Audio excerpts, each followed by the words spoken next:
বিসমিল্লাহির রহমানির রহিম। আজকে হচ্ছে 13ই জানুয়ারি 2026। আমরা বাংলাদেশ বার কাউন্সিল লিখিত ব্যাচের ক্লাস শুরু করতে যাচ্ছি এবং আজকে আমরা আলোচনা করব আমাদের যে সাজেশনের 20 নম্বর প্রশ্ন, যেখানে আমরা যদি একটু লক্ষ্য করি, দেখেন 20 নম্বর প্রশ্নে কি আছে, যে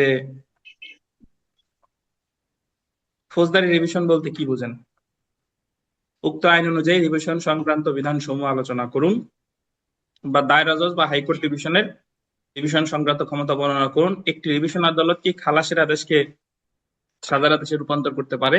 আর একটি রিভিশন আদালত যখন সাজার আদেশ বহাল রাখেন, তখন উক্ত আদেশের বিরুদ্ধে সাজাপ্রাপ্ত আপিলকারী কি ধরনের প্রতিকার আছে? সো প্রথমত আমরা জানা দরকার যে রিভিশন জিনিসটা আসলে কি।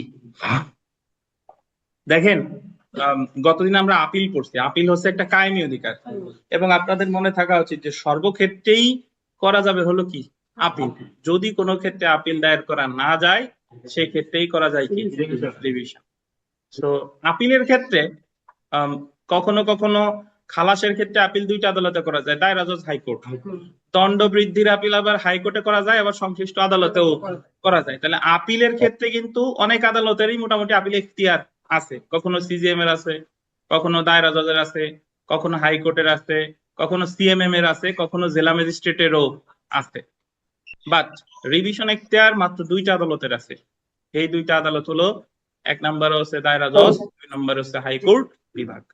একটা জিনিস মনে রাখবেন, যখনই আপনি হাইকোর্ট বলবেন তখন হাইকোর্ট বিভাগ সাথে বলতে হবে, নাইলে কিন্তু ওই হাইকোর্ট বিভাগকে বোঝাবে না। হাইকোর্ট মানে উচ্চ আদালত। এখন যদি ডিভিশন না বলেন, তাহলে ওই সুপ্রিম কোর্টের হাইকোর্ট বিভাগ কিন্তু বোঝাবে না। শুধু হাইকোর্ট বললে, ধরেন ম্যাজিস্ট্রেটের উপরে হাইকোর্ট হলো দায়রা জজ, দায়রা জজ হাইকোর্ট কিন্তু, কিন্তু দায়রা জজ হাইকোর্ট ডিভিশন না।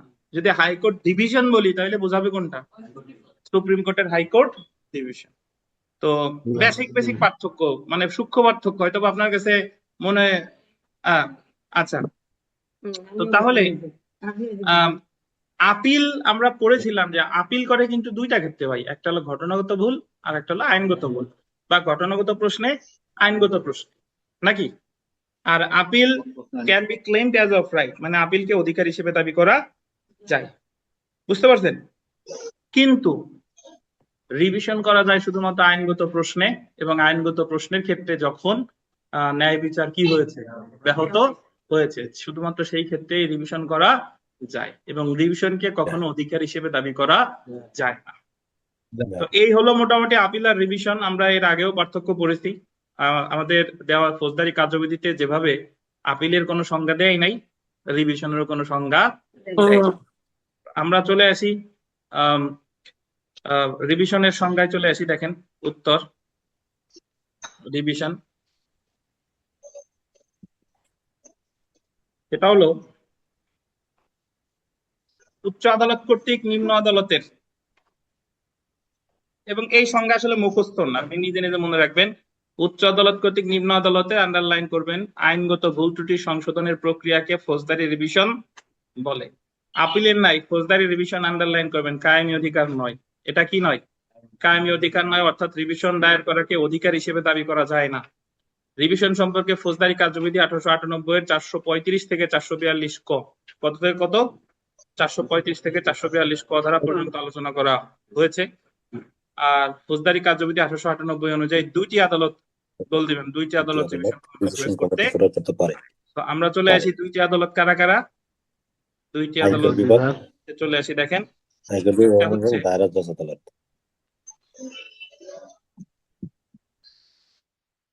দুইটি আদালত কি কি দেখেন। একটা হলো হাইকোর্ট বিভাগ 439 ধারা, আর একটা কি দায়রা জজ আদালত 439 কত ক ধারা। তো এই যে যে কটা, এই কটা কিন্তু ব্রাকেটে না, এই কটা কি বলেন একসাথে। কারণ প্রথমে রিভিশনাল পাওয়ার ছিল শুধুমাত্র হাইকোর্ট বিভাগের।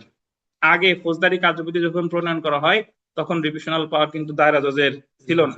তাহলে দায়রা জজের রিভিশনাল পাওয়ার এটা যোগ করা হয়েছে কখন? পরে অ্যামেন্ডমেন্টের মাধ্যমে নতুন ধারা সংযোজন করে সেখানে রিভিশনাল পাওয়ার যোগ করা হয়েছে। তো আমরা চলে আসি,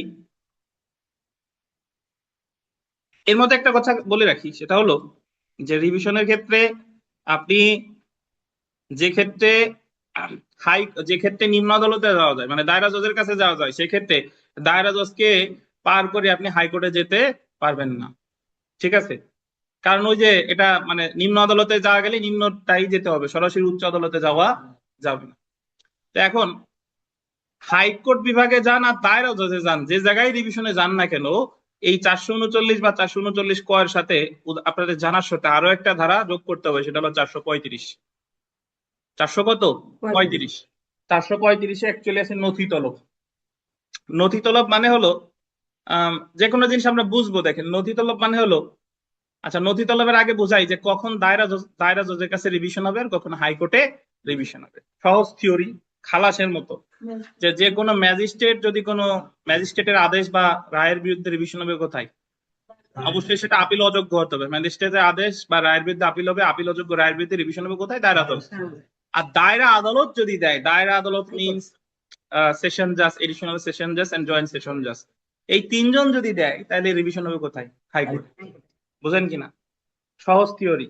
ম্যাজিস্ট্রেট দিলে, যে কোনো ম্যাজিস্ট্রেট দিলে দায়রা জজের কাছে রিভিশন, আর দায়রা আদালত দিলে কার কাছে? হাইকোর্ট বিভাগে রিভিশন।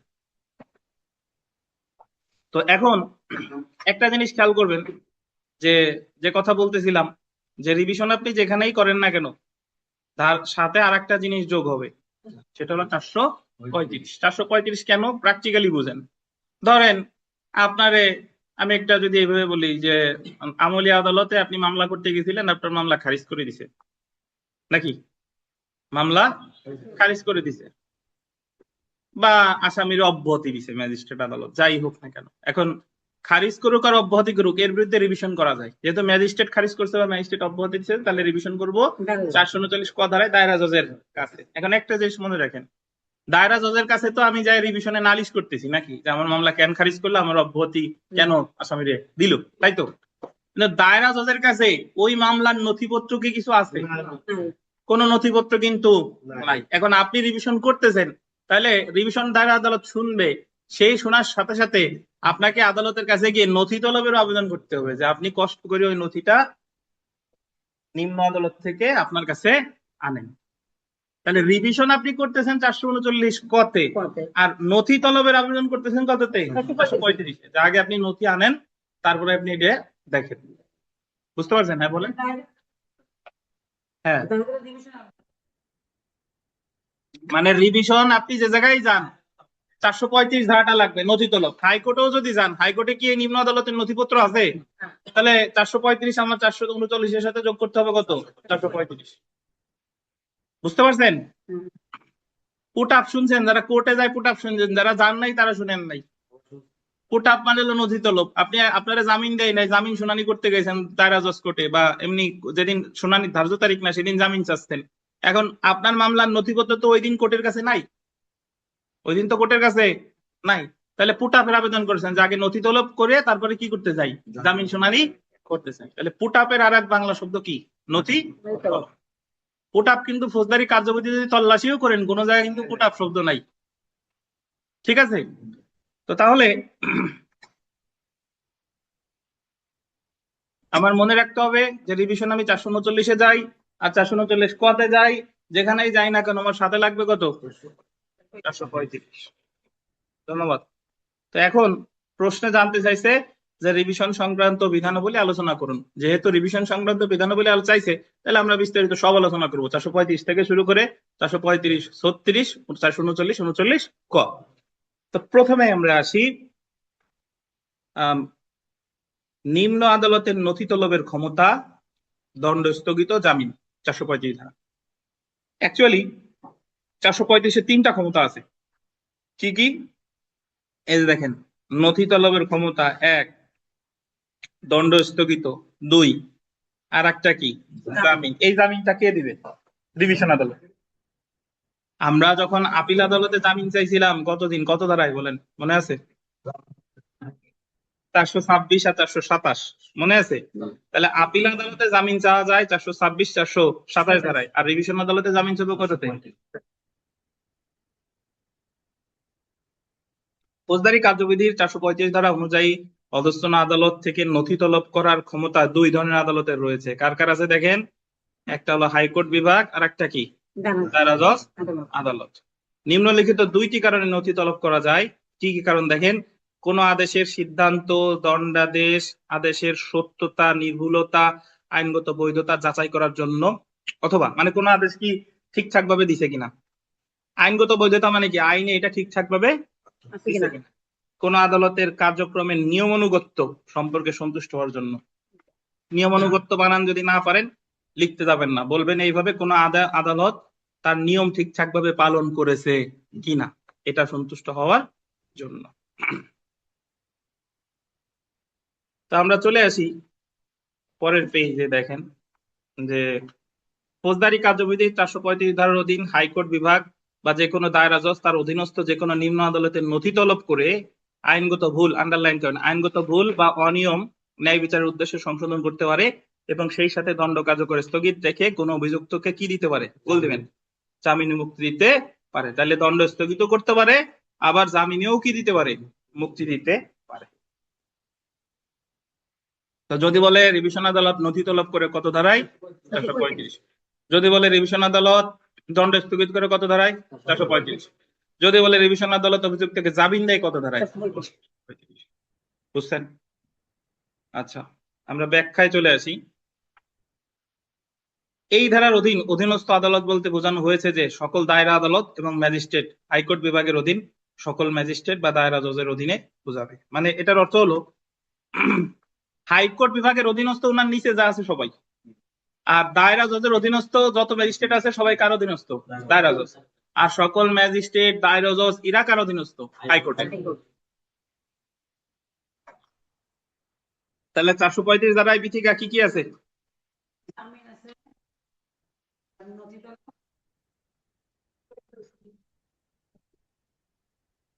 নিশ্চয় তো বলেন।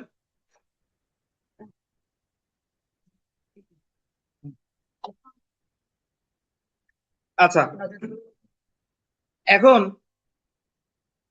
এখন আমরা যেটা দেখবো সেটা হলো, দেখেন হাইকোর্ট বিভাগের রিভিশন ক্ষমতার বৈশিষ্ট্য নিম্নরূপ। মানে 439 ক ধারায় কি কি আছে? 439 ক ধারায় কি কি আছে? তো এখানে একটা বিষয় খেয়াল করবেন, আপনি কখনোই এই 439 ক এর যত সাবসেকশন আছে এই সাবসেকশন আপনি মুখস্থ করতে যাবেন না। বুঝাইতে পারলাম কি?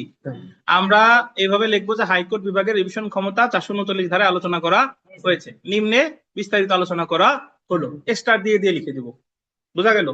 কিন্তু আমি সাবসেকশন লেখার প্রয়োজন নাই, পাশের জন্য সাবসেকশন লেখার প্রয়োজন নাই।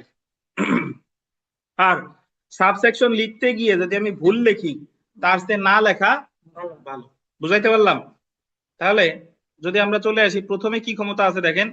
রিভিশন ক্ষমতা প্রয়োগের ক্ষেত্রে হাইকোর্ট বিভাগ একটি, আন্ডারলাইন করবেন, আপিল আদালতের যাবতীয় ক্ষমতা প্রয়োগ করতে পারবে। আরিফ সাহেব জিজ্ঞেস করেছিল, স্যার রিভিশন আদালতের ক্ষমতা বেশি নাকি আপিল আদালতের ক্ষমতা বেশি? তাহলে এই জায়গা 439 ধারায় কি বলছে? যে আপিল আদালতের যে যে ক্ষমতা আছে রিভিশন আদালতেরও কি সেই সবই ক্ষমতা আছে। কিন্তু আমি বলছিলাম কি সমান ক্ষমতা আছে, বাট দুইটারে আপনি তো একসাথে অ্যাপ্লাই করতে পারবেন না, কারণ সবার আগে প্রয়োগকার আপিল। যদি কোনো ক্ষেত্রে আপিল না করা যায় তখন কার? রিভিশন। অর্থাৎ কেহা অধস্তন আদালতের আন্ডারলাইন করবেন, আদেশ পরিবর্তন করতে পারে। মোটামুটি আপিল আদালত যা যা পারতো ইনিও কি তাই তাই পারে। আদেশ পরিবর্তন করতে পারে, নতুন তদন্ত বা অনুসন্ধানের আদেশ দিতে পারে, আসামিকে নতুন ভাবে বিচারের কি দিতে পারে? আদেশ দিতে পারে, অথবা অধস্তন আদালত কর্তৃক শাস্তির পরিমাণ কি করতে পারে? বাড়াতে পারে। তার মানে এই বিশ্বজিৎ সাহেব, আপিল আদালতের ক্ষমতা কত ধারা আছে বলেন? ঘুমাচ্ছিলেন? দেখছেন? বলেন, এই বলেন, আপনি বলেন আপিল আদালতের ক্ষমতা কত ধারা আছে? 439। আর রতিন সাহেব? 423। 439 তো আপিল আদালতের ক্ষমতা, 439 তো রিভিশনাল পাওয়ার ডিভিশন। বুঝছেন? আপিল আদালতের ক্ষমতা আছে 423 ধারায়। ওই যে আমি বলছিলাম যে আপিল আদালত যা খুশি তাই পারে, বাড়াতে পারে, কমাতে পারে, অনুসন্ধান করতে পারে, যা খুশি তাই। তো এখন দেখেন, যে ক্ষেত্রে তারপরের পয়েন্ট, যে ক্ষেত্রে দণ্ডের পরিমাণ বাড়াবে বা আসামির বিরুদ্ধে কোনো আদেশ দিবে সেই ক্ষেত্রে আসামি বা তার আইনজীবীকে আত্মপক্ষ সমর্থনের কি দিতে হবে? সুযোগ দিতে হবে। মনে রাখা খুব বেশি কঠিন না। আপনি প্রথম পয়েন্টে লিখবেন যে রিভিশন আদালতের আপিল আদালতের মতো সকল ক্ষমতা আছে, দণ্ড বাড়াইতে পারে, কমাইতে পারে, যা খুশি তাই পারে। 2 নাম্বার এসে পড়লাম যে ক্ষেত্রে দণ্ডের পরিমাণ কি বাড়াবে, তখন অবশ্যই আসামির আত্মপক্ষ সমর্থনে কি দিতে হবে? সুযোগ দিতে হবে। তারপরে যে ক্ষেত্রে দণ্ডের পরিমাণ বৃদ্ধি করবে সেই ক্ষেত্রে উক্ত দণ্ডটি আন্ডারলাইন করবেন, যদি কোনো প্রথম শ্রেণী ম্যাজিস্ট্রেট দিয়ে থাকে তাহলে প্রথম শ্রেণী ম্যাজিস্ট্রেটের দণ্ডদানের যে ক্ষমতার অতিরিক্ত দণ্ড দিতে পারবে না। ধরেন প্রথম শ্রেণী ম্যাজিস্ট্রেট যদি দণ্ড দিয়ে থাকে, একজন প্রথম শ্রেণী ম্যাজিস্ট্রেট তার সাধারণ ক্ষমতা বলে দণ্ড দিতে পারে কত বছর? 5 বছর। তাহলে রিভিশন আদালত যদি দণ্ড বাড়ায় কত দিতে পারবে? 5 বছর। 5 বছরের বেশি উনি বাড়াতে পারবে না। বুঝেন কিনা? তারপরেরটা 439-4, মানে তারপরের পয়েন্টটা ভিভিআই, এটা মনে রাখতেই হবে। সেটা হলো দেখেন যে রিভিশন আদেশ প্রয়োগে হাইকোর্ট বিভাগ খালাস আদেশকে দণ্ডাদেশে রূপান্তর করতে পারবে না। আন্ডারলাইন করেন, খালাস আদেশকে দণ্ডাদেশে রূপান্তর করতে পারবে না। 439 এলো একটা, এখানে একটা ছোট্ট করে লিখবেন, খালাস আদেশকে দণ্ডাদেশে রূপান্তর করতে কি পারবে না। আর 439 ক ধারায় দায়রা জজ যখন রিভিশন ক্ষমতা প্রয়োগ করে কোনো আদেশ দিয়েছে সেখানে হাইকোর্ট উক্ত রিভিশন কি করতে পারবে না? শুনতে পারবে না। অর্থাৎ ফৌজদারি কার্যবিধিতে আন্ডারলাইন করবেন, দ্বিতীয় রিভিশনের সুযোগ নাই। এই প্যারাটা বিবিআই, মানে কিভাবে এখানে রিভিশন আদালত দুইটা জিনিস উনি পারে না ভাই। একটা হলো উনি খালাসের আদেশকে দণ্ডাদেশে রূপান্তর করতে পারে না, যেখানে খালাসের বিরুদ্ধে রিভিশন করা হয়েছে সেখানে ওই খালাসের আদেশকে উনি দণ্ডাদেশে রূপান্তর করতে পারবে না। আর যদি কোনো রিভিশনের সিদ্ধান্ত দায়রা আদালত দেয় সে জায়গায় হাইকোর্ট বিভাগ কোনো হস্তক্ষেপ করতে পারবে না। এই একটা ক্ষেত্রে দায়রা জজ আদালত হাইকোর্টের অধীনস্থ না। মানে যদি রিভিশনাল পাওয়ার অ্যাপ্লাই করে দায়রা জজ, তাহলে উনি যে সিদ্ধান্ত দেবে ওনার সিদ্ধান্তই চূড়ান্ত, ওনার বিরুদ্ধে হাইকোর্ট বিভাগে দ্বিতীয় রিভিশন করা যাবে না। এখন আমি একটু বুঝাই যে তার খালাসের বিরুদ্ধে রিভিশন কেমনে করে, খালাসের বিরুদ্ধে রিভিশন কিভাবে করে। তার আগে আমরা আপিল বুঝতে হবে। যদি খালাসের বিরুদ্ধে রিভিশন আমরা বুঝি, ধরেন খালাস আদেশের বিরুদ্ধে পিপি আপিল করতে পারে আর নালিশকারী পারে, দুইজন পারে না ভাই? নালিশকারী পারে শুধু শেয়ার মামলায়, মনে আছে? শেয়ার মামলায় ধরেন একটা প্রথম শ্রেণী ম্যাজিস্ট্রেট আদালত খালাস দিছে শেয়ার মামলায়, তাহলে ম্যাজিস্ট্রেট খালাস দিলে আমরা জানি নালিশকারী আপিল করবে কোথায়? খালাসের বিরুদ্ধে দায়রা জজের কাছে।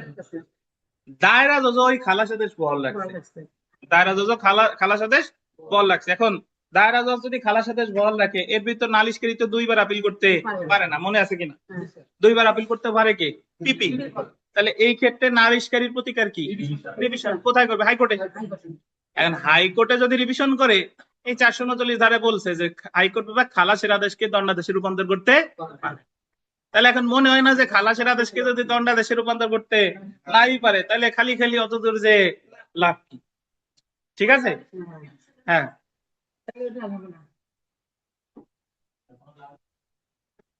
আচ্ছা, লাভ লোকসান পরে খুঁজবানি।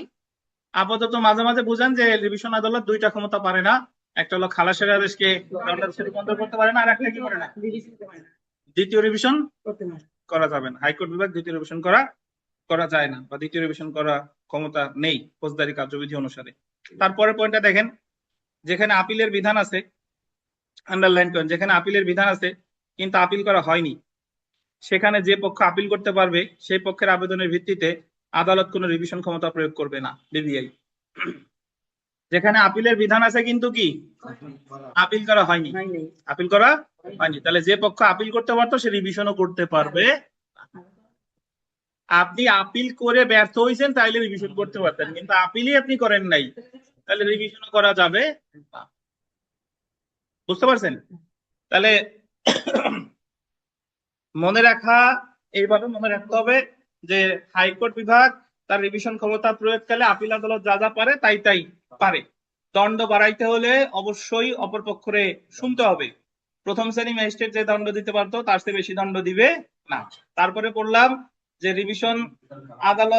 রিভিশন আদালত খালাসের আদেশকে দণ্ডাদেশে রূপান্তর করতে পারে না। তারপরে পড়লাম যে ক্ষেত্রে ওই দায়রা জজ রিভিশনের কোনো সিদ্ধান্ত দিছে, দায়রা জজের সিদ্ধান্তই কি বলেন? চূড়ান্ত। আর যেখানে আপিলের সুযোগ ছিল আপিল করে নাই, সেই ক্ষেত্রে সে রিভিশনও করতে। এইগুলাই আছে কত ধারায়? 439। 400। আপনি এই জায়গা উলট পালট লেখেন, কোনো সমস্যা নাই, শুধু লিখবেন কি দিয়া, 439 দিয়া। ঠিক আছে। হ্যাঁ, আসসালামু আলাইকুম। হ্যাঁ, ওয়ালাইকুম আসসালাম। জি ভাই। হ্যাঁ, বুঝছেন। এখন আমরা চলে এসেছি দায়রা জজের রিভিশনাল পাওয়ার। আপনি যদি বুদ্ধিমান হন তাহলে হাইকোর্টের যে যে ক্ষমতা আছে দায়রা জজেরও কি সেই সেই ক্ষমতা আছে। মানে এক জিনিসই লিখলে হয়ে যায়, তবে আবার ওই মাসি মারা কেরানির মতো মাসি সহ লিখলে হবে না, মানে বুদ্ধি খাটাই লিখতে হবে। আমি এইভাবে দায়রা জজের ক্ষেত্রে এইভাবে লিখতে পারি যে দায়রা জজ রিভিশন আদালত হিসেবে আপিল আদালতে যে যে ক্ষমতা আছে দায়রা জজেরও কি সেই সেই ক্ষমতা আছে। তারপরে দায়রা জজ রিভিশন আদালত হিসেবে যদি কারো দণ্ড বৃদ্ধি করে তবে অবশ্যই আসামিরে শুনবে। দায়রা জজ একজন প্রথম শ্রেণী ম্যাজিস্ট্রেট যে সাজা দিতে পারে রিভিশন আদালত হিসেবে এর চেয়ে বেশি সাজা দিতে পারবে না। বুঝেন কিনা? দায়রা জজ ওই দায়রা জজ এক্ষেত্রে যে সিদ্ধান্ত দিবে সেক্ষেত্রে দায়রা জজ সিদ্ধান্তই কি চূড়ান্ত। এই ক্ষেত্রে হাইকোর্ট কোনো হস্তক্ষেপ করতে পারবে না। এই তো, বুঝেন কিনা? আচ্ছা, আমরা তারপর আমরা একটু পড়ি, দেখেন দায়রা জজের রিভিশন ক্ষমতা। স্থানীয়ভাবে প্রতিকার দেওয়ার উদ্দেশ্যে ফৌজদারি কার্যবিধি 439 ক ল রিফর্ম অর্ডিন্যান্স 1978 দ্বারা ফৌজদারি কার্যবিধির সাথে যুক্ত করা হয়েছে। কত সালে? 439 ও ক ধারাটি কত সালে যুক্ত করছে? 1978। অর্থাৎ 1978 সালের আগে দায়রা জজের রিভিশনাল পাওয়ার ছিল না। ফৌজদারি কার্যবিধির 439 ধারা অনুযায়ী দায়রা জজের রিভিশন ক্ষমতা সম্পর্কে নিম্নে আলোচনা করা হলো। দেখেন, 439 ধারা হাইকোর্ট বিভাগ রিভিশন ক্ষমতা প্রয়োগ করে দায়রা জজ আদালত উক্তরূপ রিভিশন ক্ষমতা প্রয়োগ করতে পারবে। দেখছেন, নথিতে যদি গুরুতর বেআইনি অবৈধ ভ্রমাত্মক কিছু পাওয়া যায় তখনই দায়রা জজ এই ধারা অনুযায়ী রিভিশন ক্ষমতা প্রয়োগ করতে পারবেন। দায়রা জজ যখন এই ধারা অনুসারে আদেশ দেন তখন আন্ডারলাইন করবেন তিনি হাইকোর্ট বিভাগের অধীন নন। অর্থাৎ 439 ক ধারায় যখন তিনি আদেশ দিবেন তখন তিনি কার অধীন নন? হাইকোর্টের অধীন তিনি সর্বদাই। বাট 439 ক ধারায় তিনি হাইকোর্টের অধীন নন। দায়রা জজ নিজে কোনো কার্যক্রমে নথি তলব করে থাকলে বা অন্য কোনো ভাবে বিষয়টি তার গোচরীভূত হলে 439 ধারা অনুসারে আন্ডারলাইন করবেন হাইকোর্ট বিভাগের যাবতীয় ক্ষমতা তিনি প্রয়োগ করতে পারবেন। তারপরে কোন ব্যক্তি কর্তৃক বা তার পক্ষ হতে দায়রা জজের নিকট রিভিশন আবেদন করা হলে তৎসম্পর্কে দায়রা জজের সিদ্ধান্তই কি চূড়ান্ত। এরপরে আসেন অতিরিক্ত দায়রা জজের ক্ষমতা। সাধারণত একটু আগে যে আমরা পড়ছি ওই জায়গায় রিভিশনাল পাওয়ার কার কার পড়ছি? দায়রা জজ আর হাইকোর্ট বিভাগ। কিন্তু অতিরিক্ত দায়রা জজের রিভিশন ক্ষমতা আছে যদি দায়রা জজ দেয়। সাধারণত একটা জিনিস খেয়াল করবেন, এটা অতিরিক্ত দায়রা জজ রাখছে কেন? যে কাজগুলো দায়রা জজ করতে পারতেছে না বা ওনার করতে কষ্টসাধ্য, ওনার দায়িত্ব অনেক, সেগুলো ট্রান্সফার করে দিয়েছে কার উপরে? অতিরিক্ত দায়রা জজের উপর। অতিরিক্ত মানে কি? ওনারা রাখছেই তো অতিরিক্ত কাজ করার জন্য। জি, অতিরিক্ত দায়রা জজ এর রিভিশন ক্ষমতা সম্পর্কে ফৌজদারি কার্যবিধি 439 ক এর 3 ধারায় বলা হয়েছে। উক্ত ধারা অনুযায়ী দায়রা জজের সাধারণ বা বিশেষ আদেশে, আন্ডারলাইন করবেন, দায়রা জজের সাধারণ অথবা কি বিশেষ আদেশে কোন রিভিশন মামলার কোন অতিরিক্ত দায়রা জজের নিকট প্রেরণ করা হলে অতিরিক্ত দায়রা জজ সেক্ষেত্রে দায়রা জজের সকল রিভিশন এখতিয়ার প্রয়োগ করতে পারে। তাহলে এগুলো আসলে মুখস্থের কিছু না, আমার মনে রাখতে হবে যে দায়রা জজ সাধারণ বা বিশেষ আদেশ দ্বারা তার রিভিশনাল পাওয়ার কার উপর দিতে পারে? অতিরিক্ত দায়রা জজের উপর দিতে পারে। তখন দায়রা জজ যা যা করতে পারে রিভিশন আদালত হিসেবে অতিরিক্ত দায়রা জজও কি তাই করতে পারবে। আর এটা বলেছে 439 ক এর কত? 3 মনে না থাকলে সমস্যা নাই, চালাই দিবেন কত দিয়ে? 439 ক।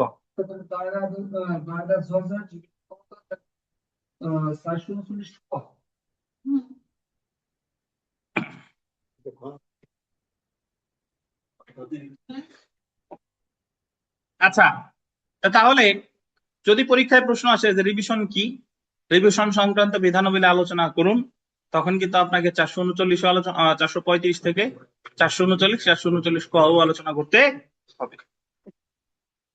এখন আমরা একটু চলে আসি এখানে, একটু আশেপাশে একটু একটা জিনিস লেখেন, যে কোনো এক জায়গায় একটু লেখেন, তারপরে আমরা পরের অংশে আসছি যেটা জায়গায় উল্লেখ করা হয় নাই বাট আপনাদের জানা দরকার। লেখেন যে 436 ধারা অনুসারে যে কোনো এক জায়গায় লেখেন 436 ধারা অনুসারে 436 ধারা অনুসারে রিভিশন আদালত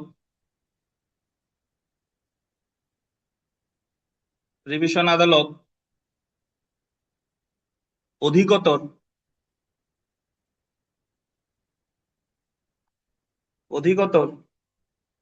অনুসন্ধান করতে পারে,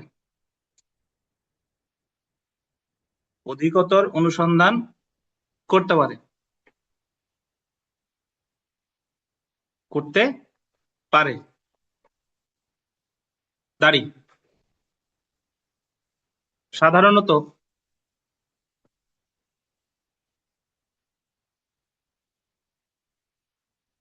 যদি কোনো মামলা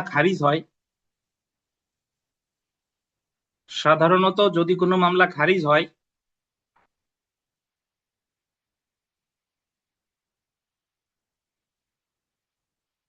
বা আসামিকে অব্যাহতি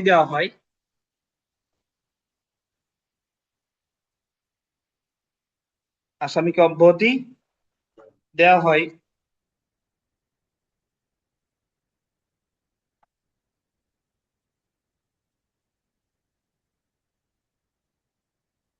উক্ত আদেশের বিরুদ্ধে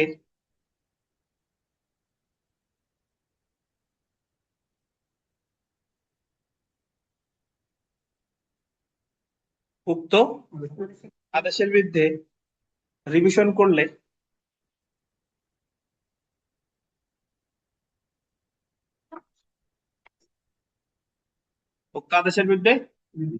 করলে আদালত এই ধারায় আদেশ দিতে পারে।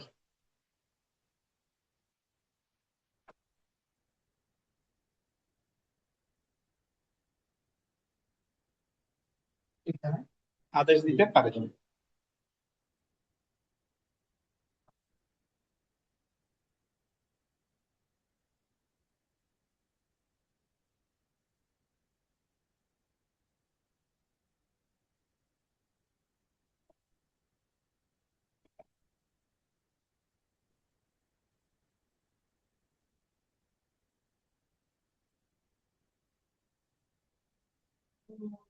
এই ধারায় আদেশ দিতে পারে, বুঝতে পারছেন? তাহলে এই কথাটার অর্থ হলো যে রিভিশন আদালত 436 ধারায় সকল রিভিশনের ক্ষেত্রেই 436 ধারায় আদেশ দিতে পারে না। যদি রিভিশনটা হয় মামলা খারিজের বিরুদ্ধে, অথবা যদি রিভিশনটা হয় কি অব্যাহতির বিরুদ্ধে। আমরা মামলা খারিজ এত বিস্তারিত পড়ে আসছি। মামলা খারিজ আছে 203 ধারায়, 204 3 ধারায়, মনে আছে কিনা? অব্যাহতি আছে 202 খ, 241 ক, 265 গ, আর আছে 494 ক। এই 4টা জায়গায় আছে অব্যাহতি। যদি কেউ অব্যাহতির বিরুদ্ধে রিভিশন করে, যদি কেউ মামলা খারিজের বিরুদ্ধে রিভিশন করে, তাহলে রিভিশন আদালত শুধুমাত্র 436 ধারায় অধিকতর অনুসন্ধানের আদেশ দিতে পারে, না হলে অন্য কোন রিভিশনের ক্ষেত্রে কিন্তু অধিকতর অনুসন্ধানের আদেশ দিবে না। তাহলে 436 ধারা কিন্তু সব সময় রিভিশন আদালত প্রয়োগ করতে পারে না, প্রয়োগ করতে পারে পার্টিকুলার কিছু ক্ষেত্রে। কি কি ক্ষেত্র? যদি মামলা খারিজের ক্ষেত্রে, আর কিসের ক্ষেত্রে? আসামিকে অব্যাহতির ক্ষেত্রে। এই সকল ক্ষেত্রে যদি রিভিশন করা হয়, তাহলে সেই ক্ষেত্রে 436 ধারায় অধিকতর অনুসন্ধানের আদেশ দিতে পারে। বুঝতে পারছেন? আচ্ছা, অনলাইনে এই মুহূর্তে যারা আছেন 9 জন আছেন মাত্র, আর সবাই কোথায় জানি না। তবে যদি কোনো প্রশ্ন থাকে অবশ্যই জিজ্ঞাসা করবেন, হাত তুলেন, আমি মিউট করে রাখছি, কোনো প্রশ্ন থাকলে জিজ্ঞাসা করবেন। এখন পরীক্ষায় আলাদা করে প্রশ্নই আসছে। দেখেন, আমরা তো জানি যে রিভিশন আদালত খালাসের আদেশকে দণ্ডাদেশে কি রূপান্তর করতে পারে না, এটা তো আমরা একটু আগেই পড়লাম। এখন দেখেন পরীক্ষা আলাদা করে প্রশ্ন আসছে। দেখেন যে রিভিশন ক্ষমতা প্রয়োগ করে রিভিশন আদালত খালাস আদেশ রদ করে শাস্তি প্রদান করতে পারে কিনা।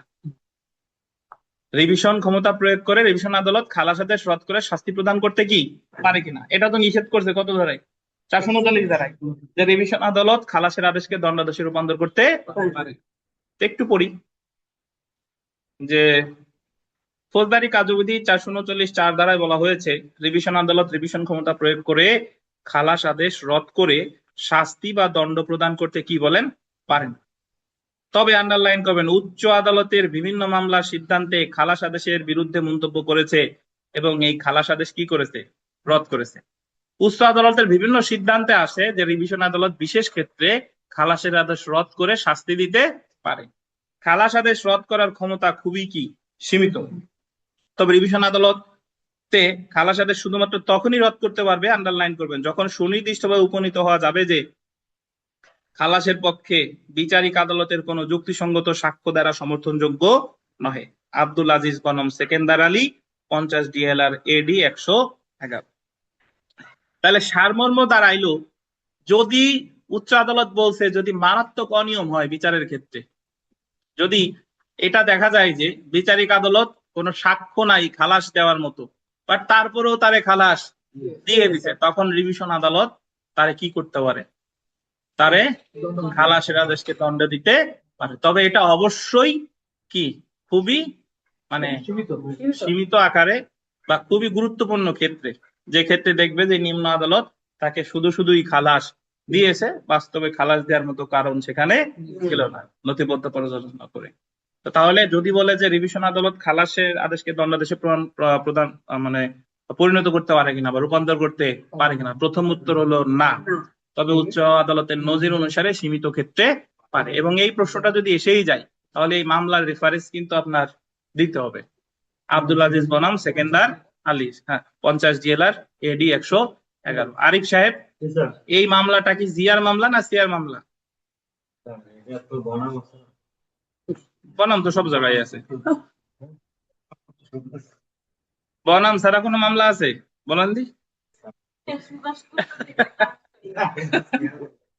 এটা সিয়ার মামলা নাকি? কারণ এখানে রাষ্ট্র নাই, কোনো পক্ষ রাষ্ট্র নাই। কোনো পক্ষ যদি রাষ্ট্র থাকতো তাহলে হতো কি সিয়ার মামলা। বুঝতে পারছেন? তাহলে আমরা পরের অংশে চলে আসি প্রশ্নের, যে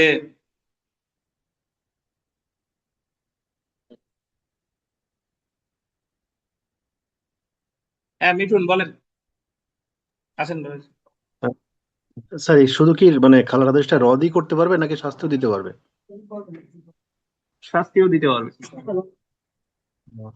আচ্ছা জি স্যার, থ্যাংক ইউ।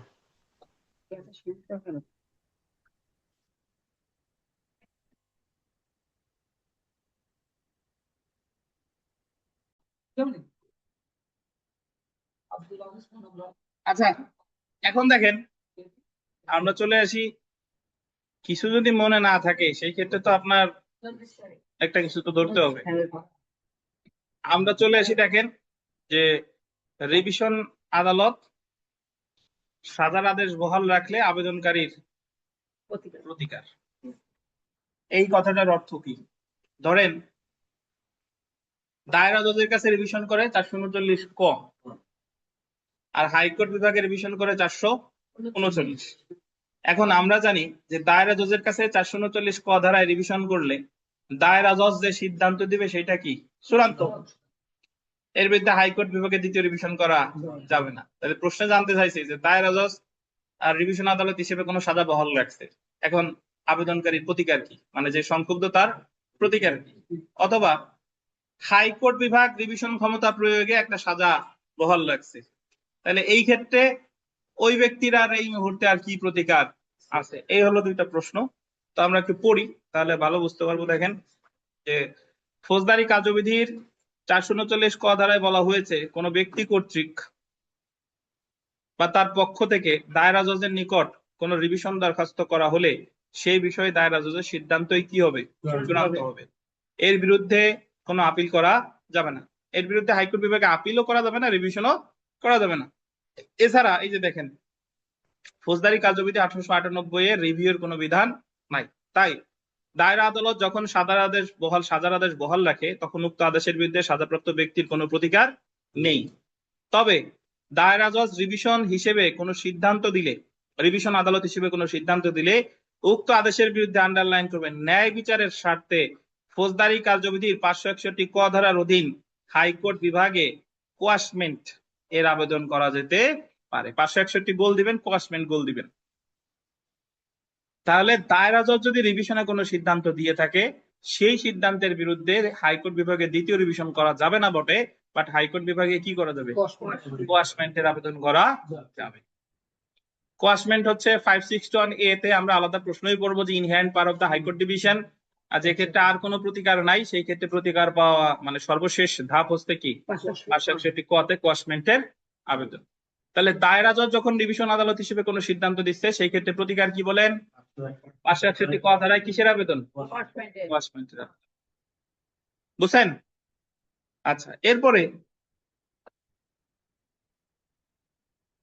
এছাড়া হাইকোর্ট বিভাগ 439 ধারার প্রদত্ত রিভিশন আদেশের বিরুদ্ধে প্রতিকারের বিষয়ে কিছু বলা হয়নি।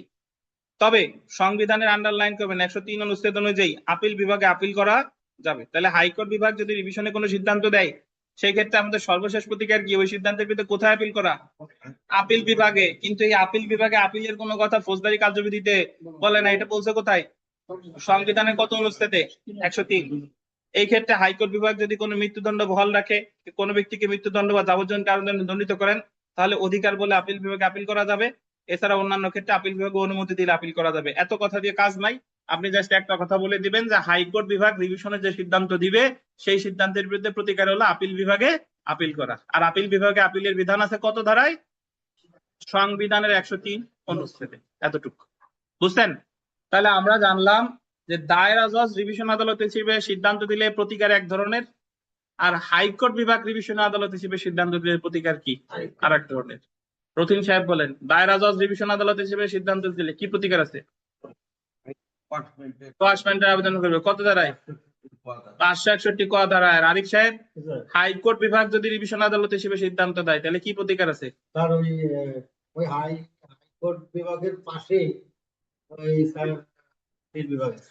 হ্যাঁ, আপিল বিভাগে কি করা যাবে বলেন? কি করা যাবে আপিল বিভাগে? আপিল করা যাবে। বাংলাদেশ সংবিধানের কত অনুচ্ছেদে? 103 অনুচ্ছেদে। হ্যাঁ, এই আপিলটা তো আর ফৌজদারি কার্যবিধি অনুসারে হচ্ছে না, এটা হচ্ছে কি বাংলাদেশ সংবিধান অনুসারে। তাহলে ভাই রিভিশনে আমরা কি কি পড়লাম দেখেন। রিভিশনের সংজ্ঞা পড়ছি, রিভিশন কোন কোন আদালতে করা যায় তাই পড়ছি। এরপরে 435-এ কি আছে? নথি তলব, দণ্ড স্থগিত, জামিন, এটা পড়ছি। তারপরে হাইকোর্ট বিভাগের রিভিশন আছে 439, দায়রা জজের রিভিশন আছে 439, আর 436 ধারাটা আমি লিখে দিয়েছি যে যদি রিভিশনটা হয় মামলা খারিজের বিরুদ্ধে, অপরাধের বিরুদ্ধে, তাহলে রিভিশন আদালত কি করতে পারে? অধিকতর অনুসন্ধানের আদেশ দিতে পারে। আর খালাসের আদেশকে দণ্ডাদেশে রূপান্তর করতে পারে সীমিত ক্ষেত্রে, সেটা কেস রেফারেন্স সহ করেছি। আর রিভিশন আদালত যদি কোনো সিদ্ধান্ত দেয় তাহলে সেই ক্ষেত্রে সংক্ষুব্ধ একটি প্রতিকারও আমরা করেছি।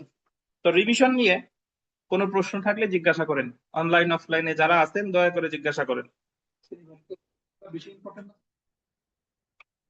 হ্যাঁ, এবার পরে না, রিভিশন সবসময় গুরুত্বপূর্ণ। আর আমরা কোনো কিছু বাদ টাদ দেই না, মোটামুটি সবই পড়বেন, পরীক্ষার আগে বলে দিব।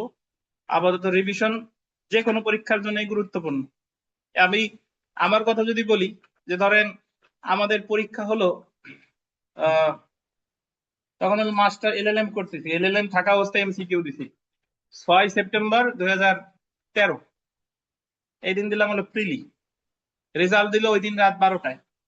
তখন অনলাইনে দিত না, তখন সরাসরি ওই জায়গা বার কাউন্সিলে গিয়ে দেখতে হতো। এখন আমরা তো পরীক্ষা দিলাম, পরীক্ষা দেওয়ার পর আর রিটেনের ডেট দেয় না। 2 মাস, 3 মাস, 4 মাস, 5 মাস হয়ে গেছে, রিটেন কবে হবে তাই বলে না। এরপরে হঠাৎ করে 1 সপ্তাহ আগে ডেট দিয়েছে যে রিটেন 2014 সালের মার্চের 9 তারিখ। 1 সপ্তাহ আগে, মানে 6 মাস ধরে কোনো খোঁজ নাই। আর হঠাৎ করে দিছে কি 9 মাস, মানে 9 তারিখে। এখন আমরা তো পড়ালেখা কিছু করি নাই, আর বা করে পরে আমার মনে আছে আমি ফৌজদারি কার্যবিধি বাসে পড়তে পড়তে যাচ্ছিলাম। তো হলে গেলাম, হলে যাওয়ার পরে আমার এক বন্ধু রিভিশন পড়তেছে। তো আমরা তো আবার ইংলিশে পরীক্ষা দিয়েছি, এখন বন্ধুর ও বাংলায় পড়তেছে। তো ওর ধারতে রিভিশনটা আমি পড়ি নাই, ওর কাছ থেকে দিলাম, খাবার দিয়ে আনলাম যে কি পড়িস দেখি একটু দে তো, আগে একটু দেখে নি, যাতে কোন রকম আসলে যাতে লেখা যায়। এবং এই রিভিশন একটু দেখলাম, 5 মিনিট পর প্রশ্ন পেলাম, দেখি যে সে রিভিশনই। তো এই যে রিভিশন এটাই আসছে যে রিভিশন কি 2014 সালের প্রশ্ন দেখেন যে রিভিশন আদালত হিসেবে হাইকোর্ট বিভাগের ক্ষমতা আলোচনা করুন। তখন আবার এখন যেরকম যে প্রবলেমেটিক প্রশ্ন আসে, আমাদের সময় ওই ধরনের ওই প্যাটার্নের আসতো না। তো এই জন্য রিভিশন সবসময় গুরুত্বপূর্ণ। আর আশা করি আমরা রিভিশনে যা যা আছে পড়তে পারবো। এখন আমরা একটা সমস্যামূলক প্রশ্নে আসি। সমস্যামূলক প্রশ্নে আসার আগে একটু বিরতি দাঁড়ান। হ্যাঁ, মিঠুন মজুমদার বলেন ভাই, কি প্রশ্ন? স্যার কোয়াশমেন্টের ব্যাপারটা তো হ্যাঁ স্যার বলেন। দায়রা আদালত রিভিশন ক্ষমতা প্রয়োগ করে যে আদেশ দিবে তার বিরুদ্ধে সর্বশেষ প্রতিকার হচ্ছে কোয়াশমেন্ট। এবং আপনি যেটা বললেন যে স্যার হাইকোর্টের রিভিশন এখতিয়ার প্রয়োগ করে যখন দিবে তার বিরুদ্ধে আপিল করা যাবে। তো এই কোয়াশমেন্ট কি স্যার শুধুমাত্র দায়রা আদালতের ক্ষেত্রেই, হাইকোর্টের ক্ষেত্রে হবে না? না, আপনি যদি হাইকোর্টের যে সিদ্ধান্ত, হাইকোর্টের সিদ্ধান্তের বিরুদ্ধে হাইকোর্টে কোয়াশমেন্টে যাওয়া যায় না। ও আচ্ছা আচ্ছা, জি স্যার বুঝতে পারছি স্যার, জি। এইটুকুই। আমরা চলে আসি একটা সমস্যামূলক প্রশ্ন। দেখেন, ঘটনা বর্ণনা। কামাল চাঁদাবাজির অভিযোগে 3 জনের বিরুদ্ধে এজাহার দায়ের করছে, মানে এফআইআর দায়ের করছে নাকি? পুলিশ তদন্ত প্রতিবেদন দেয় যে 2 জনের অপরাধ প্রাথমিকভাবে প্রমাণিত এবং 1 জনের অপরাধ প্রমাণিত হয়নি। তার মানে আপনাদের একটু বলে দিই, তদন্ত প্রতিবেদন মানে হচ্ছে পুলিশ রিপোর্ট। চার্জশিটে 2 জনকে বলছে সেন্ট আপ, মানে এরা দোষ করছে। আর নট সেন্ট আপ মানে কি? এদের সম্পৃক্ততা নাই। তাহলে সেন্ট আপ আসামি 2 জন, নট সেন্ট আপ কয়জন? 1 জন। কিন্তু কামাল মামলা করছিল কয়জনের বিরুদ্ধে? 3 জনের বিরুদ্ধে। কামাল অধিকতর তদন্তের আবেদন করে। অধিকতর তদন্তের আবেদনের আরেক নাম হলো নারাজি পিটিশন। কি বলেন? না, অধিকতর তদন্তের আবেদন মানে হলো নারাজি পিটিশন। আদালত আবেদনটি নামঞ্জুর করে। কামাল বলছে যে আমি তো মামলা করেছিলাম 3 জনের নামে, 2 জনের নাম আসছে কে? আমি এই তদন্ত প্রতিবেদন কি মানি না, নারাজি দিছে। নারাজি বলছে তোমার নারাজি আদালত বলতেছে আমি মানি না, মানে ওনার নারাজি কি করে দিছে? খারিজ করে দিছে।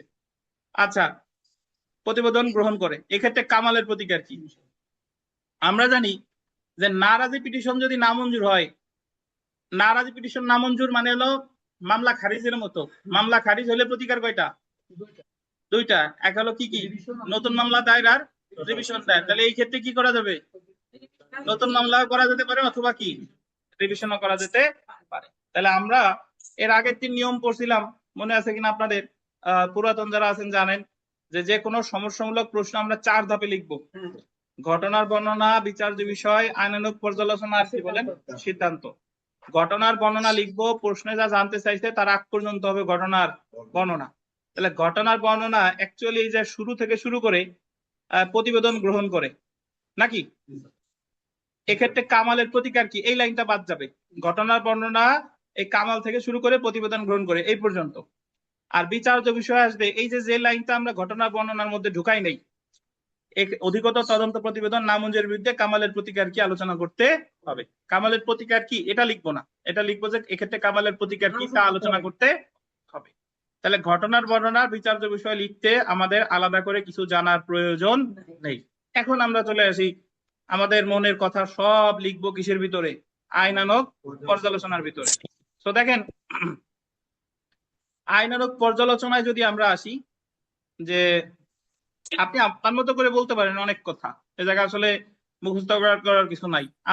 আপনি এটা বলতে পারেন যে এই যে লেখা এটা পরে পড়ি, আগে এভাবে বলেন যে কামাল এজাহার করছে, যদি বলেন যে এজাহার দায়ের করে 154 ধারায়, এরপর পুলিশ প্রতিবেদন দিয়েছে 173 ধারায়, পুলিশ প্রতিবেদন দিলে অধিকতর তদন্তের আবেদন মানে নারাজি পিটিশন দিছে 200 ধারায়, 200 ধারায় নারাজি পিটিশন খারিজ করছে 203 ধারায়। আর আমরা জানি নারাজি পিটিশন খারিজ করলে নতুন মামলা করা যায় অথবা রিভিশন করা যায়। যেহেতু ম্যাজিস্ট্রেট খারিজ করছে তাই এই ক্ষেত্রে আমরা রিভিশন করব দায়রা জজের কাছে 439 ক এবং সেই সাথে কত 435। বুঝছেন? দেখেন এই যে পড়ি, সমস্যা নাই, রিভিশন উল্লেখ করলেই হচ্ছে, বাট রিভিশনের ধারা 439 ক অবশ্যই দিতে হবে। দেখেন, কামাল কর্তৃক দাখিলকৃত অধিকতর তদন্তের আবেদনের নামঞ্জুরকৃত আদেশের বিরুদ্ধে উচ্চ আদালতে রিভিশন দায়ের করতে পারেন। আমরা জানি ফৌজদারি কার্যবিধি 1898 এর 173 ধারায় পুলিশ তদন্ত প্রতিবেদন দাখিল করলে সংক্ষুব্ধ সংবাদদাতা উক্ত তদন্ত প্রতিবেদনের বিরুদ্ধে নারাজি দরখাস্ত দায়ের করতে পারেন। আদালত নারাজি দরখাস্ত নামঞ্জুর করলে উক্ত আদেশের বিরুদ্ধে সংক্ষুব্ধ পক্ষ উচ্চ আদালতে কি করতে পারেন? রিভিশন করতে পারেন। যেহেতু কামাল তদন্ত প্রতিবেদনের বিরুদ্ধে নাজারি দরখাস্ত অর্থাৎ অধিকতর তদন্তের আবেদন করে এবং আদালত উক্ত আবেদন কি করেছে, নামঞ্জুর করেছে, তাই সংক্ষুব্ধ কামাল উক্ত নামঞ্জুরকৃত আদেশের বিরুদ্ধে 439 ক ধারায় দায়রা জজ আদালতে রিভিশন করতে পারে। অর্থাৎ সংক্ষুব্ধ কামাল উক্ত নামঞ্জুরকৃত আদেশের বিরুদ্ধে 439 ক ধারায় দায়রা জজে কি করতে পারে, রিভিশন করতে পারে। তাহলে আইনগত পর্যালোচনা আমি যা যা জানি আইনগত পর্যালোচনা লিখবো, আর এক কথাই দিব কি, সিদ্ধান্ত। পারে লিখবেন, বুঝছেন? আচ্ছা, আমরা পরের তাই চলে আসি। দেখেন এই যে এবার আসছে আপনাদের, এবার যে লিখিত পরীক্ষা দিলেন, এই লিখিত পরীক্ষা এই জায়গায় এটা আসছে, একটু পড়ি দেখেন। ওয়াই এর আয়কর পরিশোধের জন্য আয়কর আইনজীবী এক্স টাকা গ্রহণ করে, কিন্তু পরবর্তীতে এক্স উক্ত টাকা কি করছে, আত্মসাৎ করছে। আইনজীবী সাহেবই আত্মসাৎ করছে। ওয়াই দণ্ডবিধির 406 420 ধারার অধীনে একটি নালিশি দরখাস্ত দায়ের করছে। কেন 406 420 এর অধীনে নালিশি দরখাস্ত দায়ের করছে? কারণ ওই যে আইনজীবী মানে তার সাথে একটা বিশ্বাসী সম্পর্ক আছে, এটা হলো 406। আর টাকা, মূল্যবান টাকা নিয়ে এই টাকার আত্মসাৎ করতে, এটা হচ্ছে 420। The code of criminal procedure 1898 এর 241 ক ধারার অধীনে শুনানিকালে অভিযুক্ত এক্স নালিশকারীর আয়কর পরিশোধ করা হয়েছে মর্মে একটি অডিট রিপোর্ট দাখিল করে। যখন অব্যাহতির শুনানি হচ্ছে এমন সময় যে আইনজীবী সে একটা কি দাখিল করছে, একটা অডিট রিপোর্ট দাখিল করছে যে আমি এই যে এটা পরিশোধ করছি। এই রিপোর্ট পর্যালোচনা করে বিচারিক ম্যাজিস্ট্রেট অভিযুক্ত এক্স কে অব্যাহতি দিছে। বিচারিক ম্যাজিস্ট্রেট এক্স এ কি দিছে, অব্যাহতি দিছে। এখন আমরা জানি যে 241 ক ধারায় অব্যাহতি দিলেও রিভিশন, না দিলেও কি রিভিশন। আর রিভিশন সবসময় হয় কোন ক্ষেত্রে, আইনগত ভুল ত্রুটির ক্ষেত্রে। এখন আমরা এর আগে অব্যাহতির সময় পড়ে আসছি যে অব্যাহতির সময় আসামি কোনো কাগজ দিলে কি করা যাবে না, বিবেচনা নিয়ে যাবে না। নজরুল ইসলাম বনাম রাষ্ট্র, মনে আছে 50 ডিএল 103, 50 ডিএল 103। তাহলে এই জায়গা অন্যত্র থাকার অজুহাত সে দেয় নাই, কিন্তু সে যে অডিট রিপোর্ট দিছে শুনানির দিন, আসামির এটা বিবেচনার এখতিয়ার আছে আদালতের নাই, তাহলে উচ্চ আদালতের সিদ্ধান্তরে কি করছে, লঙ্ঘন করছে। এই ক্ষেত্রে রিভিশনটা কে করতেছে বলেন তো, নালিশকারী। যে নালিশকারী এই জায়গা কে, ওয়াই। তো আমরা একটা রিভিশনের দরখাস্ত, নালিশকারী পক্ষে একটি রিভিশন দরখাস্ত প্রস্তুত করুন। নালিশকারী পক্ষে একটি রিভিশন দরখাস্ত আসেন। তো একটা জিনিস যদি এখানে দেখেন, এই জায়গায় কোনো জায়গায় কিন্তু বলে নাই কোন জায়গার আদালত বলতে। সো এই জিনিসটা আপনি আপনার ইচ্ছা মতো বসাতে পারেন। তো প্রথমে আমরা চলে আসি, বাট যেহেতু 241 ক, তার মানে রিভিশনটা হবে কার কাছে, দায়রা জজ। এইটুক মাথা রাখবেন। বিজ্ঞ মহানগর দায়রা জজ আদালত চট্টগ্রাম, সূত্র ফৌজদারি রিভিশন নং ... এত। কারণ এই নাম্বারটা বসাবে কে, আদালত। সর্বপ্রথম নাম, নামের জায়গায় জায়গা যদিও ফাঁকা, বাট আপনারা এই প্রশ্ন অনুসারে হবে কি ওয়াই, পিতা, স্বামী, ঠিকানা, মোবাইল নাম্বার আপনাদের মতো করে একটা দিয়ে দিবেন।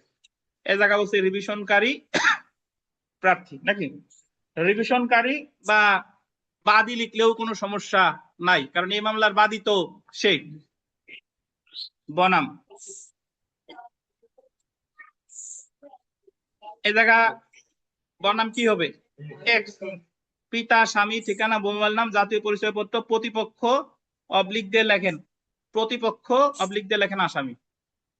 আর ওই প্রার্থীর জায়গা প্রার্থী না লিখে বাদী লিখলেও হয়।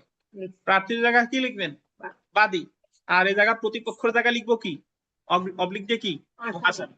কারণ আপনি একটা জিনিস খেয়াল করেন যে আপিলের ক্ষেত্রে যিনি আপিল করে তারে বলে আপিলকারী, যার বিরুদ্ধে আপিল করে তারে কি বলে, প্রতিবাদী বা রেসপন্ডেন্ট, ঠিক আছে। আর রিভিশনের ক্ষেত্রে যিনি রিভিশন করে তারা বলে অ্যাপ্লিকেন্ট বা রিভিশনকারী, বুঝছেন। আর যার বিরুদ্ধে করে তারা হলো অপোজিট পার্টি, প্রতিপক্ষ। বিষয় ফৌজদারি কার্যবিধির এই যে দেখেন 435 আর 439 এ ধারার অধীনে রিভিশনের আবেদন, বুঝছেন। এখন বাস্তবে যখন রিভিশন করে তাহলে এই জায়গা জাস্ট সিম্পলি এই 2 ওয়ার্ড লিখলে হয় না, জায়গা আরো পেঁচায় লেখে যে অমুক তারিখে এই মামলা করে, এই মামলা এই তারিখ এত তারিখে এই ডিসচার্জ করে, সেই আদেশের বিরুদ্ধে রিভিশন, বিস্তারিত লেখে আর কি। বাট আমরা এখানে সময় কম, আমরা এই জায়গা লিখবো জাস্ট 435 439 ধারার অধীনে রিভিশনের আবেদন। বুঝতে পারছেন? এখন আমরা চলে আসি বিনীত নিবেদন। বিনীত নিবেদনে এই যে প্রার্থী কত হবে, প্রার্থীর জায়গা কি বলেন তো, ওই যে কনা এই জায়গা তো কে ওয়াই, একজন সহজ সরল শান্তিপ্রিয় আইন অমান্যকারী লোক হয়, পক্ষান্তরের প্রতিপক্ষ একজন প্রতারক আত্মসাৎকারী আইন অমান্যকারী লোক বটে। অভিযোগকারী ওয়াই এর আয়কর পরিশোধের জন্য প্রতিপক্ষ একজন আয়কর আইনজীবী এক্স টাকা গ্রহণ করে, পরবর্তীতে এক্স উক্ত টাকা কি করে আত্মসাৎ করে। ওয়াই দণ্ডবিধির এত ধারার অধীনে নালিশি দরখাস্ত দাখিল করে, পরবর্তীতে 241 ক ধারার অধীনে শুনানিকালে অভিযুক্ত এক্স আয়কর পরিশোধ করা হয়েছে মর্মে একটি অডিট রিপোর্ট কি করে দাখিল করে। সাক্ষ্য বিবেচনা না করে ম্যাজিস্ট্রেট আদালত অভিযুক্ত ওয়াই কে কি করে অব্যাহতি প্রদান করে। এই মামলার ক্ষেত্রে নিম্ন আদালত আইনসঙ্গত যৌক্তিক উপায় বিচার না করায় আবেদনকারী রিভিশন আদালত রিভিশন করতে কি হয়েছে বাধ্য হয়েছেন। এই ধারা অনুযায়ী দায়রা জজ আদালত যে কোনো দণ্ড আদেশ বা রায় পর্যালোচনা করে বাতিল বা সংশোধন করার ক্ষমতা রাখে। আপনি ইচ্ছা করলে আরো 2-4 কথার ভিতরে দিতে পারেন যে উচ্চ আদালতের নজিরে আছে যে 4 শুনানির সময় আসামি কর্তৃক কোনো কাগজপত্র বিবেচনায় নেওয়া সুযোগ নেই। তাই এই ক্ষেত্রে সে নিম্ন আদালত এটা নিয়ে আইনের কি ঘটাইছে, ব্যত্যয় ঘটাইছে। অতএব বিনীত প্রার্থনা এই যে ন্যায় বিচারের সাথে নিম্ন আদালতের আদেশ বাতিল বা পরিবর্তন করার আদেশ প্রদানে বিজ্ঞ আদালতের কি হয়, মর্জি হয়, ইতি টাঙেই। তাহলে এই মুহূর্তে মনে হচ্ছে সহজ, কিন্তু পরীক্ষার হলে যখন আমরা দিছিলাম তখন তো কি দেখি লিখবো টেকবো অস্থির অবস্থা নাকি। এজন্য গতবার যে এই আপিল ডিভিশন পড়াইছিলাম না, অন্যান্য সব মুসাবিদা টুসাবিদা পড়াইছিলাম, এবার কিন্তু আপিলের মুসাবিদাও পড়াইছি, রিভিশনের মুসাবিদাও পড়ালাম। লেখা কিন্তু সহজ ভাই, বিজ্ঞ আদালত সূত্র পক্ষদের নাম বিষয় তারপর বিনীত নিবেদন বা প্রার্থনা এই যে তারপরে আইসা প্রার্থনা। বুঝতে পারছেন? তাহলে এই ছিল রিভিশন নিয়ে আপনাদের কোনো প্রশ্ন থাকলে করেন।